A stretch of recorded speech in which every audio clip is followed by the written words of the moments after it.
magiinom. Oo, ano yung hawak-hawak mo? Ay, di ba nagmamadali ka kanina? Oo. Oh, ibig sabihin, di na ako magiinom ng isa. Alexa, si ate mo? Wala rito? Wala. Oo nga pala. Tapos na yung bagong taon ngayon, di ba? New Year, Christmas, tapos na rin. New Year, tapos na. Yung Chinese New Year lang iiwan.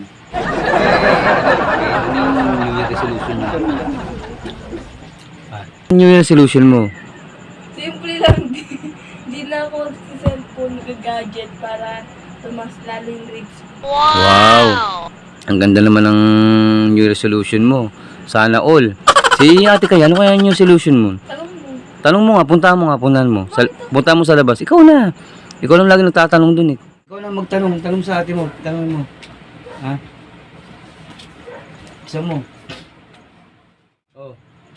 Ano daw, simple lang daw, di na daw siya kakain. Ano? What? Sigurado siya sa New Year resolution niya? Di siya kakain. Eh, maaamoy nga lang yung luto ng mami mo. Nauuna pa sa lamesa yun eh. Ganun ang New Year resolution niya ha. Di na siya kakain ha. Talaga lang ha. Sigurado siya? Oo, sabi niya. Ayos ah. Baka mamaya pag hindi siya nakatiis, masarap pa naman yung ulam natin mamaya. Ano bang ulam? Ano, yung kinamatisang baboy. O, di ba? Sarap yun. Tingnan natin kung magana yung New Year resolution niya doon. Ikaw, Daddy, anong New Year resolution mo? New Year resolution ko, simple lang naman. Ang New Year resolution ko, di na ako mag-iinom. Weh, talaga ba? Oh, syempre. Di ako mag-iinom talaga.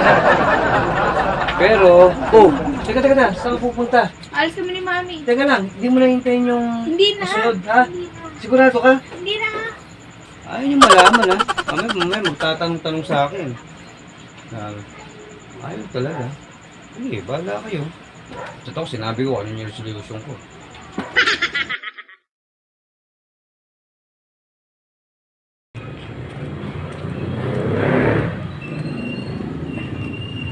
Udi, Oh no! akala ko ba di ka na magiinom? Oo, hindi nga ako mag-iinom. Oo, ano yung hawak-hawak mo? Ay, di ba nagmamadali ka kanina? Oo. Oh, ibig sabihin, di na ako mag-iinom ng isa. Anong isa? Kaya ko na pala dalawa. Diba? Hindi nakadalawa na ako. Pangalawa ko na to. Dalawa lang kaya ko. Yung sasabihin ko sana kayo, nagmamadali ka kasi. Eh, mas ka agad. Ito may nasabi. Ganun pa rin, nagiinom ka pa rin eh. Inom? Hindi. At sabi ko naman eh, di ako mag-inom ng isa. Kasi dalawa lang kaya ko. Bahala ka dyan, parating na si Mami. Hayaan mo siya. Diba? Nakadalawa na ako. Kaya ko na.